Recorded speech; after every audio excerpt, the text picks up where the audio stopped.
500,000 trade jobs sit empty across America. The average master plumber is 58 years old. For every apprentice entering the pipeline, more than 2 workers retire out of it, and by 2030, this gap crosses 1 million. Nobody wants to do this work anymore. That is no accident. This is a betrayal 4 decades in the making. The question is, who engineered it and who is quietly profiting from the wreckage? A leaky pipe, a broken furnace in January, a flickering light that won't stay fixed. These are problems every homeowner faces, but today, finding someone qualified to solve them is harder than ever. In cities from Phoenix to Philadelphia, 500,000 skilled trade jobs are sitting unfilled. The shortfall is not a blip, it is a spreading fracture. The latest analysis from the Associated Builders and Contractors puts the current gap at over 500,000 open positions across plumbing, electrical, HVAC, and welding. By 2030, that number is projected to climb past 1 million. The hardest hit states are Texas, Florida, Arizona, and California, and demand is so high that wait lists stretch for days, sometimes weeks. Service rates have climbed 15 to 30% since 2020. In Nevada and Arizona, average emergency plumbing response times have doubled since 2018. Homeowners are left patching leaks themselves or paying whatever a company demands if they can get someone to answer the phone at all. For Tom Reynolds, a master plumber in Cedar Falls, Iowa, the reality is personal. After 30 years in the trade, Tom is trying to retire.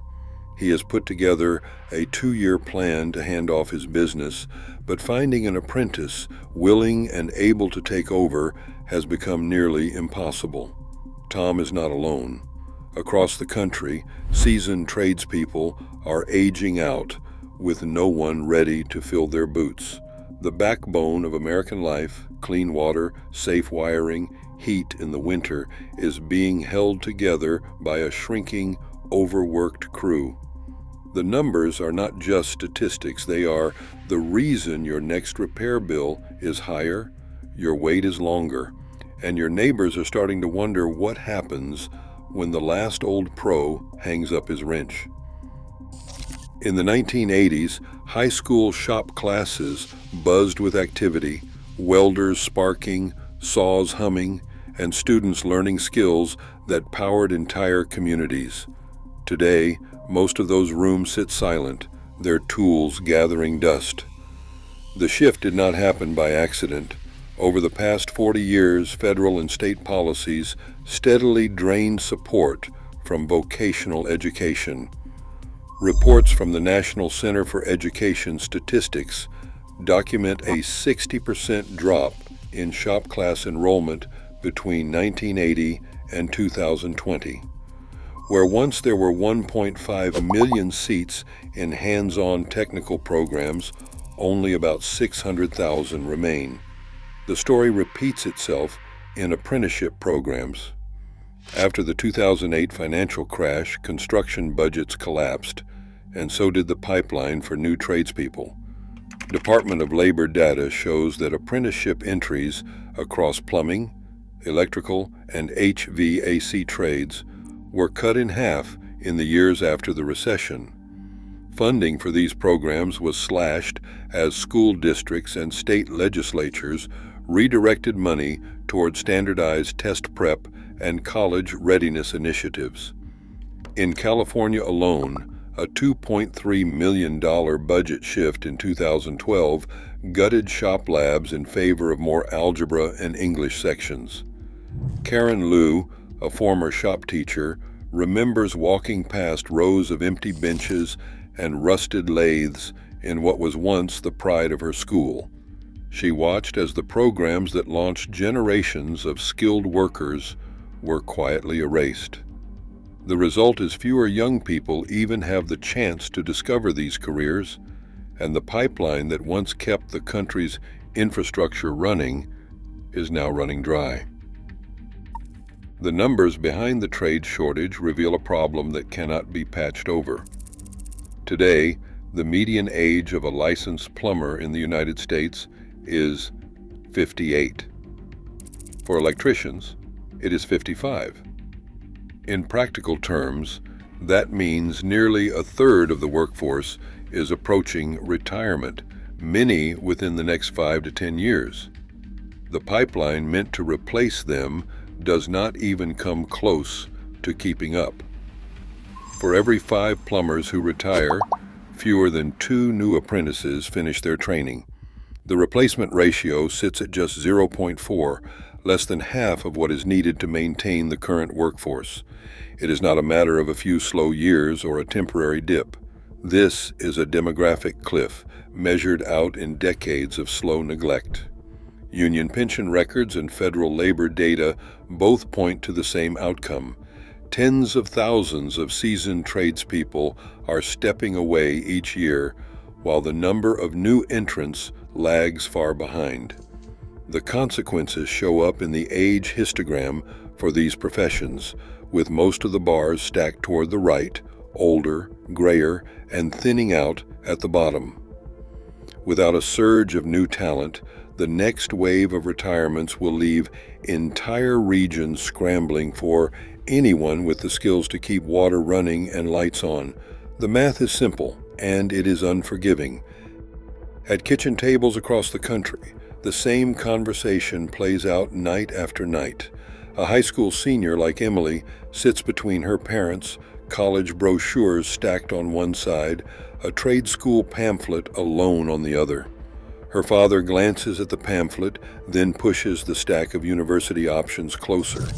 For Emily's parents, and for millions more, the idea of their child becoming a plumber or electrician feels like failure, a path reserved for those who could not make the academic cut. It's not about the money. Surveys from Deloitte and the Manufacturing Institute show that more than 70% of parents would steer their kids away from the trades, even as starting wages for licensed plumbers now rival those of college graduates. The stigma runs deep, rooted in decades of messaging that paints blue-collar work as second class, something to escape rather than aspire to. Emily's mother worries aloud about social status, about what the neighbors might think, about whether her daughter will ever buy a house if she skips college. The facts do not sway her. The average trade school debt is nearly the same as a 4-year degree. Apprenticeships pay while you learn. The demand for skilled tradespeople has never been higher. Instead, the conversation circles back to respectability, to the belief that only a diploma from a university unlocks a good life. In homes like Emily's, the pipeline stays thin not because the work is not needed or even because it does not pay, but because the gatekeepers are often the people who love these kids most. The numbers tell a story that has been hidden in plain sight. The median starting salary for a licensed plumber or electrician now lands between $55,000 and $58,000, right in line with or even above what most college graduates earn in their first year. The typical trade school graduate carries about $33,000 in debt, barely less than the $37,000 average for a 4-year degree. But unlike their college-bound peers, they start earning as soon as they pick up a wrench. On paper, the gap is almost gone. In reality, the money flows somewhere else. Luis Martinez, who ran a family plumbing business in Charlotte, watched the ground shift beneath his feet. When a private equity firm bought him out, the apprenticeship program was the first thing to go. The new owners cut training, centralized dispatch, and within a year, service prices jumped more than 50%. And SEC filings from similar deals show the same pattern. After buyouts, rates in some cities soared by 40 to 60%, while technician headcounts quietly shrank. Customers like Sarah Jensen, blindsided by a $500 bill for a simple repair, felt the fallout. The shortage is not just empty classrooms or aging workers. It is a market rigged to turn scarcity into profit, leaving families to foot the bill and the next generation locked out of a stable, respected career. In Germany, the path to becoming a tradesperson looks entirely different. At 16, students like Lucas enter what is called the dual education system, a structure that splits the week between classroom learning and real-world on-the-job training. 3 days a week, Lucas studies technical math, wiring diagrams, and safety codes. The other 2 days, he is in uniform, working alongside a master electrician, handling live circuits and troubleshooting real problems. Instead of paying tuition, Lucas receives a monthly stipend of about 800 euros plus health and pension benefits. This is not pocket change.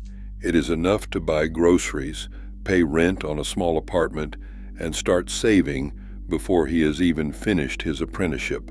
The numbers speak for themselves. Over 95% of German apprentices like Lucas secure a full-time job within 6 months of graduation.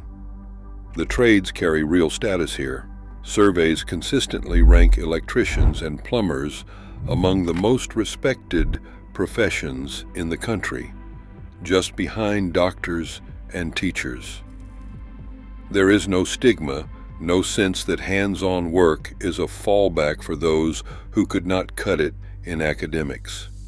Instead, the system is designed so that anyone willing to learn and work hard can build a stable, respected career without incurring crushing debt or waiting years for a paycheck. The contrast with the American approach is stark. Where the U.S. pipeline is thinning, Germany's is steady and strong, not because of luck or tradition, but because of deliberate choices about how to value and invest in skilled labor. For Lucas, the future is clear. For millions of young Americans, it is a question mark. The pipes beneath our feet don't care about prestige or policy. They just need skilled hands.